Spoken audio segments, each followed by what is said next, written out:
Good morning વિદ્યાર્થી મિત્રો। આજે આપણે पाठ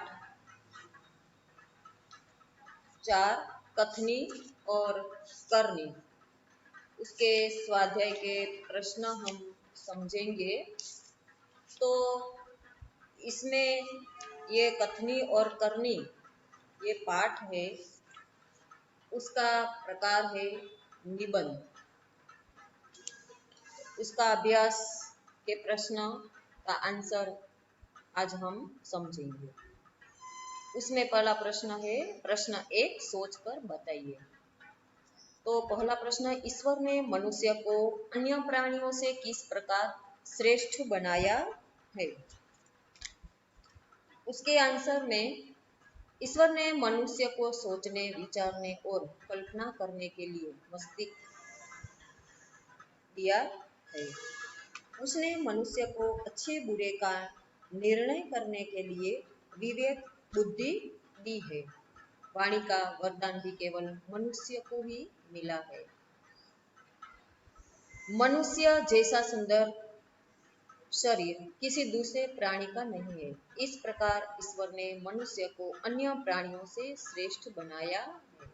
दूसरा है, धूम्रपान वर्जित है, कहाँ कहाँ और क्यों लिखा होता है। तो उसके आंसर हम देखेंगे। धूम्रपान वर्जित है ऐसा बसों और रेलगाड़ियों जैसे सार्वजनिक वाहनों में लिखा होता है। अस्पतालों, सिनेमागृहों और दवाखानों में भी धूम्रपान न करने की चेतावनी दी जाती है। बाग बगीचे, पुस्तकालय, प्रतीक्षालय, धर्मशाला और सार्वजनिक शौचालय आदि स्थानों पर ऐसी पट्टियां लगी होती है। धूम्रपान से वायु प्रदूषित होती है। प्रदूषित वायु में सांस लेने से छाती और फेफड़े की कई बीमारियां होती है, इसलिए सार्वजनिक स्थानों पर धूम्रपान की मनाही की जाती है। तीसरा, फूल सबको अच्छे क्यों लगते हैं। आंसर उसका, फूल रंग बिरंगी होते हैं, उनमें से मन भावनी सुगंध निकलती है। फूल प्राकृतिक गहनों का काम करते हैं। फूलों के तोरणों से स्थान और फूलों की मालाओं से मूर्ति की शोभा बढ़ जाती है। फूलहार का उपयोग विशिष्ट व्यक्ति का सम्मान करने में होता है। अपने इन गुणों और उपयोगों के कारण फूल सबको अच्छे लगते हैं। प्रश्न 4, लोग कहाँ कहाँ कतार में खड़े रहते हैं। तो उसके आंसर में लोग ट्रेन, सर्कस, प्रदर्शनी और सिनेमा के टिकट के लिए कतार में खड़े रहते हैं। राशन की दुकानों से राशन लेने के लिए भी लोगों को कतार में खड़ा रहना पड़ता है। लाइट या टेलीफोन के बिल भरने के लिए भी लोग कतार में खड़े रहते हैं। बस में चढ़ने के लिए भी यात्री कतार में खड़े रहते हैं। शहरों में, मॉल में की गई खरीदी का बिल चुकाने के लिए कतार लगती है। बैंक में लोग कतार में खड़े होकर पैसे जमा करते या निकालते हैं। इस प्रकार लोग आवश्यकता के अनुसार अलग अलग स्थानों पर कतार में खड़े रहते हैं। अब हम विराम चिन्ह सीखेंगे। तो उसमें पहला है, निम्नलिखित वाक्य पढ़िए। एक है कि नीम गुणकारी पेड़ है। अब देखो इधर कौन सा विराम चिन्ह लगा है। तो व्याकरण के अनुसार उसमें पहला देखो पूर्ण विराम लगा है ना, पीछे पूर्ण विराम है। तो पूर्ण विराम जब वाक्य का अंत हम करते हैं तो अंत में उसका उपयोग किया जाता है। दूसरा है, देखो आप कहाँ जाएंगे। तो यह है प्रश्न सूचक, प्रश्न वाक्य है। तो प्रश्न वाक्य में कि ये चिन्ह का उपयोग कहाँ होता है। तो इस चिन्ह का प्रयोग प्रश्न वाक्य के अंत में किया जाता है।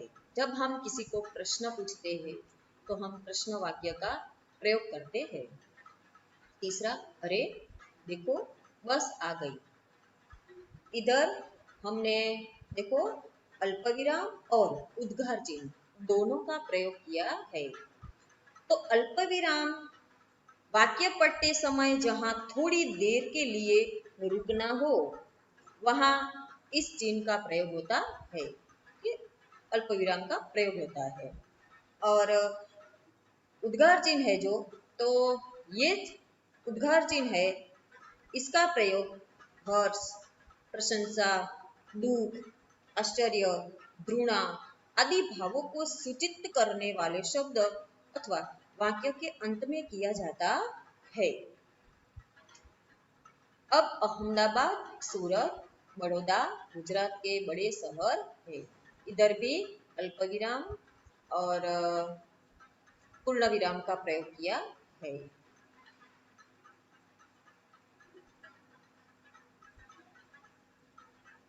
हम पूर्ण विराम, अल्पविराम, प्रश्न सूचक और उद्गार चिन्ह का प्रयोग कहाँ किया जाता है यह हम समझ लिया।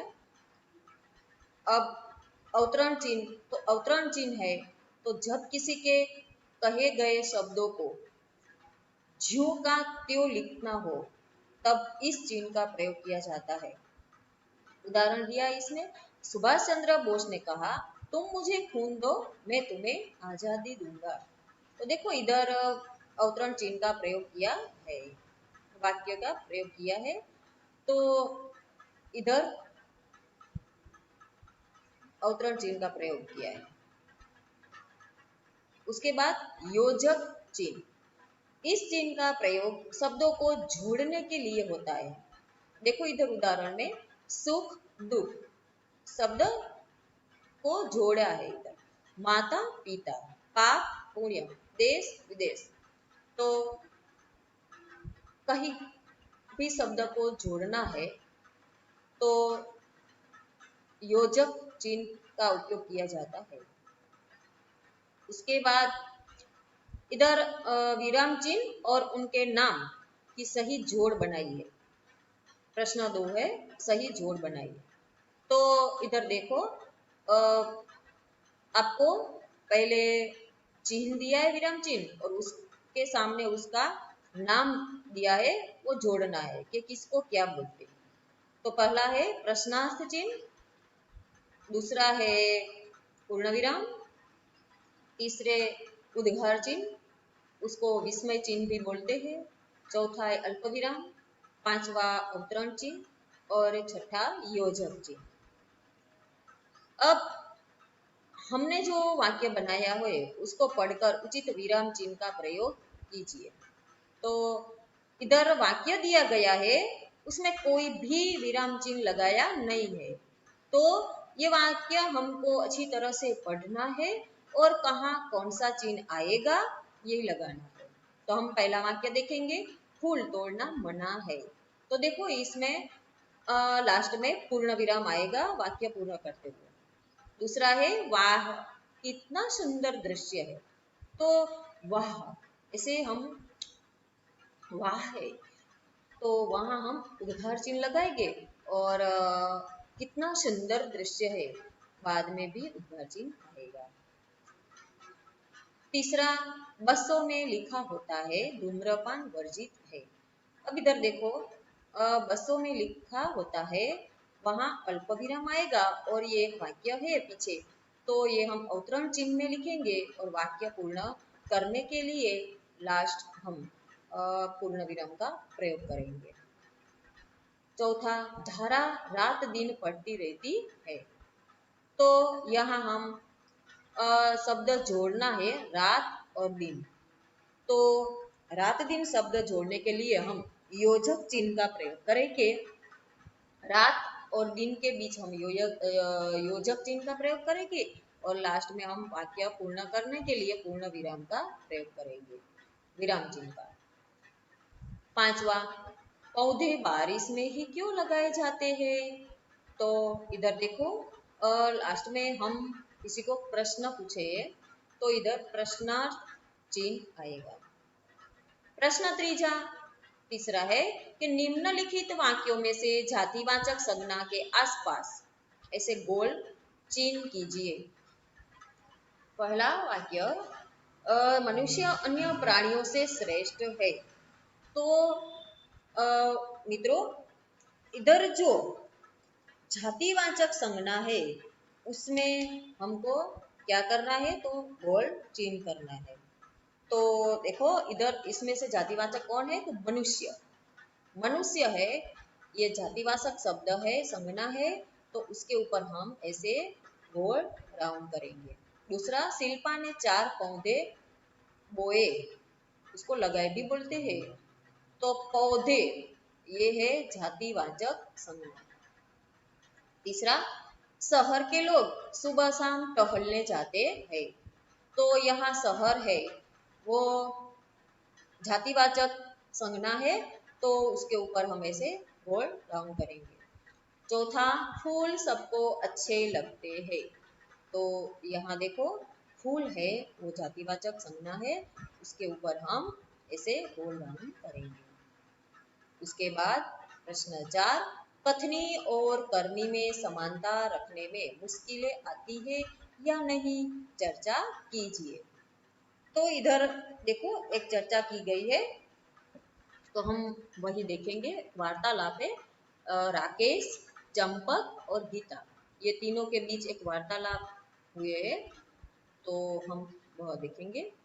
राकेश बोलता है, कथनी और करनी में समानता रखना बड़ा कठिन है, इसमें काफी मुश्किलें आती है।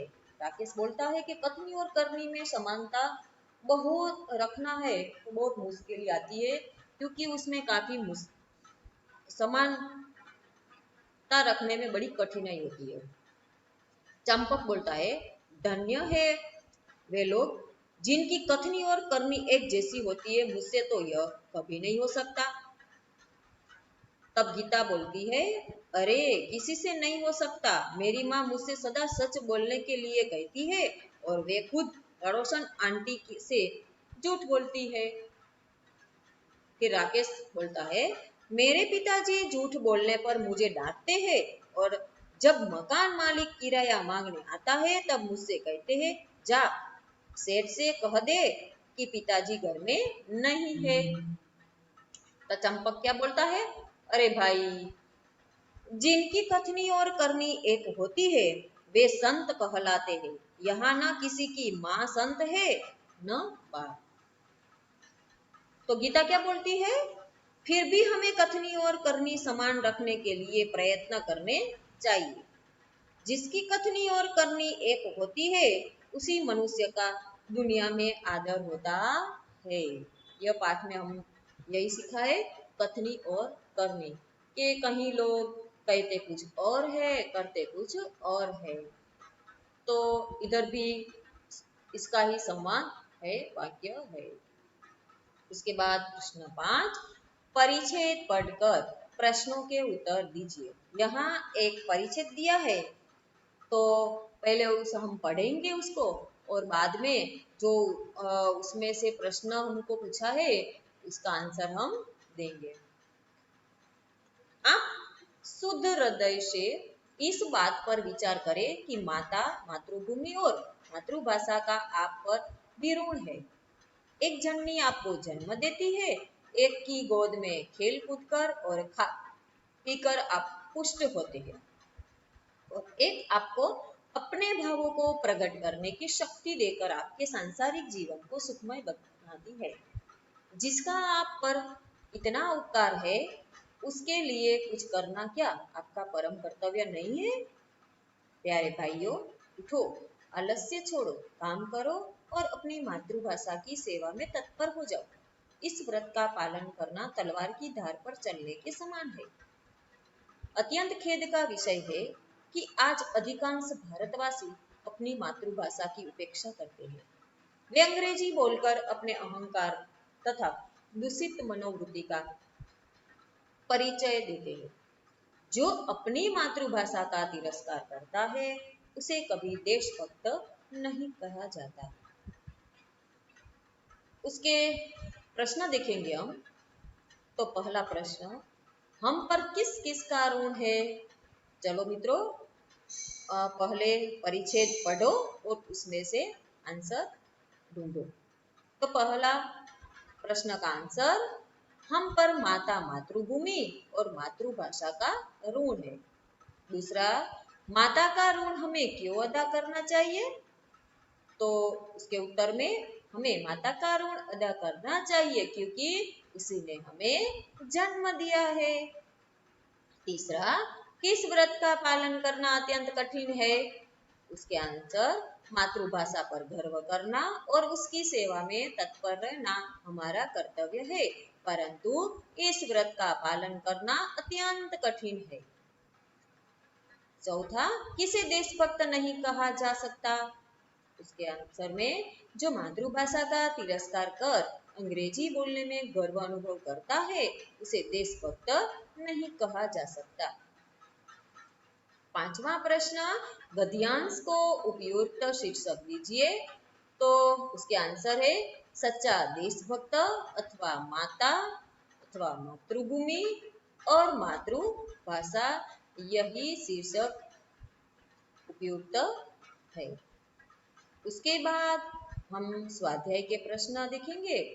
तो उसमें पहला प्रश्न है, अंदाज अपना अपना। तो देखो, कथनी और करनी में अंतर विषय पर अपने विचार लिखिए। तो इधर प्रश्न दिया है, कथनी और करनी में क्या अंतर है, अपना खुद का विचार लिखना है। मैं मानता हूं कि कथनी और करनी में एकता रखना वीरों और सज्जनों का काम है। कथनी और करनी उसी की एक होती है जो सत्यवादी, निर्भय और साहसी है। चरित्रहीन डरपोक लोग अपनी कथनी और करनी में एकता कभी नहीं रख सकते। दूसरा, कथनी और करनी में अंतर विषय पर अपने दोस्त ने जो विचार लिखे हैं उन्हें पढ़िए। जो कथनी और करनी में अंतर है, ये विषय पर जो तुम्हारे दोस्त ने जो भी लिखा है विचार, वो विचार आपको पढ़ना है। तो उसका उत्तर, कथनी और करनी में अंतर इस विषय पर मेरे दोस्त ने लिखा है। मैंने बहुत कोशिश की कि मैं जैसा कहूँ वैसा ही करूँ, परंतु मुझे सफलता नहीं मिली। मैंने एक दिन माँ से कहा कि कल मैं सुबह जल्दी उठकर टहलने जाऊंगा। दूसरे दिन माँ मुझे जगाते जगाते थक गई, पर मैं नहीं उठा। मेरी कथनी और करनी में हमेशा जमीन आसमान का अंतर रहा। मेरे विचार से कहना बहुत आसान है, पर अपने कहे हुए को व्यवहार में लाना बहुत मुश्किल है। फिर भी मैं कोशिश करूंगा कि मेरी कथनी और करनी में अंतर न हो। यदि मुझे कुछ बनकर दिखाना है तो अपनी कथनी और करनी में बदलना ही होगा। प्रश्न तीसरे में है कि करके दिखाइए। कोष्टक में दिए गए शब्दों को उचित क्रम में रखकर उदाहरण के अनुसार वाक्य लिखिए। तो इधर कोष्टक दिया है, उसमें शब्द दिया गया है, तो वो शब्द को उचित क्रम में रख के उदाहरण अनुसार एक वाक्य बनाना है। तो देखो, पहले ये कोष्टक है, उसमें से कुछ शब्द पर राउंड किया गया है। देखो, वर्ड राउंड किया गया है, तो उसमें से एक वाक्य बना है। क्या? देखो, फूल तोड़ना मना है। अब दूसरा उत्तर में लिखो, मैं, इधर मैं, फिर क्या बनता है, देखो कोई है वाक्य, हर रोज खेलने, ठीक है, खेलने जाता हूँ। फिर तीसरा बनाते हैं सबको कथनी, फिर क्या लिखेंगे हम, कथनी, फिर करनी में समानता रखनी चाहिए। ठीक है, तीसरा वाक्य बनेंगे, सबको कथनी करनी में समानता रखनी चाहिए। फिर तीसरा वे, इधर राउंड करो, वे, फिर कहीं, फिर से, ठीक है, अच्छे पौधे लाइए, ठीक है। ऐसे राउंड करके वाक्य बनाना है।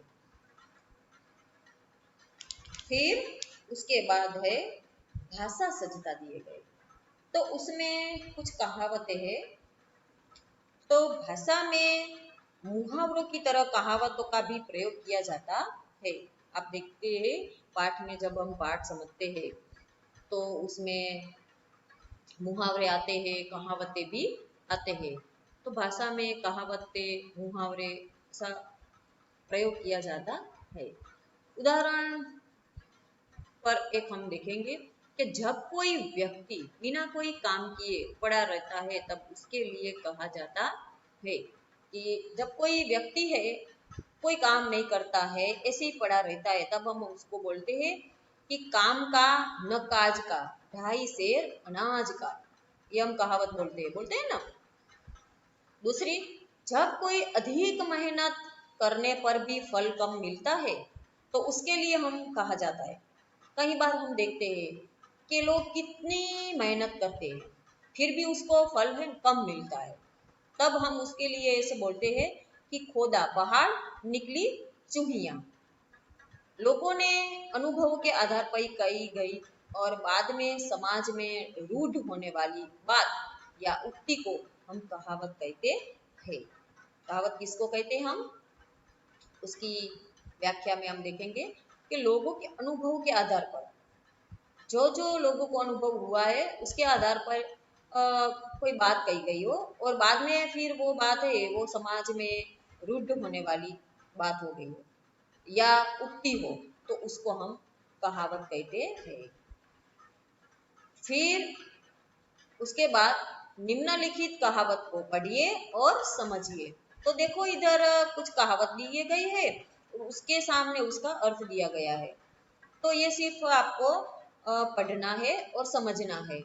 आम के आम, गुठलियों के भी दाम। तो उसका अर्थ है दोहरा लाभ लेना। दूसरा, जैसी करनी वैसी भरनी। तो उसका आंसर है कर्मों के अनुसार फल मिलना। हम जैसा भी काम करते हैं वैसा हमको फल मिलता है। तीसरा, साँच को आँच नहीं। उसका अर्थ है सच्चे व्यक्ति को कोई भय नहीं होता है। जब हम अच्छी तरह से सच्चे काम करते हैं तो हमको किसी भी तरह का भय नहीं होता है, तब हम ये कहावत का उपयोग करते हैं कि साँच को आँच नहीं। चौथा, काला अक्षर भैंस बराबर। तो उसका अर्थ है बिल्कुल अनपढ़। अब जब कोई कुछ भी पढ़ा नहीं होता है, उसको कुछ आता नहीं हो लिखना भी, तो तब हम ऐसे कहावत का प्रयोग करते हैं कि काला अक्षर भैंस बराबर। उसके बाद निम्नलिखित वाक्यों को पढ़िए, रेखांकित शब्दों को ध्यान से देखिए। तो इसमें पहला है हमें अहिंसा के पथ पर चलना चाहिए। पहाड़ की चढ़ाई बहुत कठिन होती है। तीसरा, हमारे व्यवहार में विनम्रता होनी चाहिए। चौथा, महात्मा बुद्ध ने शांति, दया और प्रेम का संदेश दिया। पांचवा, क्षमा वीरों का आभूषण है। तो इन वाक्यों में देखो, अहिंसा, चढ़ाई, विनम्रता, शांति, दया और प्रेम, उसके बाद क्षमा। तो ये रेखांकित जो शब्द है, ये शब्द क्या दिखाता है आपको, गुण, दोष, भाव, दशा आदि का हमको बोध कराते हैं। तो जब ऐसे शब्द आते हैं तो ये सब शब्द को हम क्या बोलते हैं, भाववाचक संज्ञा बोलते हैं। ये सब है जो अहिंसा, पढ़ाई, विनम्रता, शांति, दया, प्रेम और क्षमा। तो ये जो शब्द है, ये शब्द को हम भाववाचक संज्ञा बोलते हैं। जो भाववाचक संज्ञा है वो शब्द गुण, दोष, दशा, भाव आदि का हमको बोध कराते हैं। तो ऐसे शब्द को हम भाववाचक संज्ञा कहलाते हैं। उसके बाद निम्नलिखित शब्दों में से भाववाचक संज्ञा बताइए। तो उसमें कुछ शब्द दिए हैं, सच्चाई, सच्चा, ऊंचाई, ऊंचा, बचपन, लंबाई, अमीरी, लड़का, बुढ़ापा और गंगा। तो उसमें से भाववाचक संज्ञा कौन सी है, तो हमको वो दिखाना है। तो उसमें से देखो सच्चाई, फिर ऊंचाई, फिर लंबाई, फिर अमीरी और बुढ़ापा, ये जो सब है वो भाववाचक संज्ञा है। उसके बाद निम्नलिखित वाक्यों को पढ़िए, रेखांकित शब्दों को ध्यान से देखिए। तो पहले तो हम वाक्य को पढ़ते हैं। पहला है, रेलवे स्टेशन पर लोगों की भीड़ रहती है। दूसरा, बच्चों की टोली होली खेलने निकली है। तो और तीसरा है, सभा में कई लोग इकट्ठे हुए। तो इधर देखो कि इन वाक्यों में देखो कौन सा, तो भीड़, टोली और सभा, ये जो शब्द है वो शब्द समूह सूचक है, क्योंकि यहाँ जो भी शब्द दिए गए हैं वहां लोगों की भीड़ रहती है, तो शब्द ज्यादा होता है, तो शब्द समूह का उपयोग किया है। तो ये शब्द समूह वाचक संज्ञा उसको कहलाते हैं।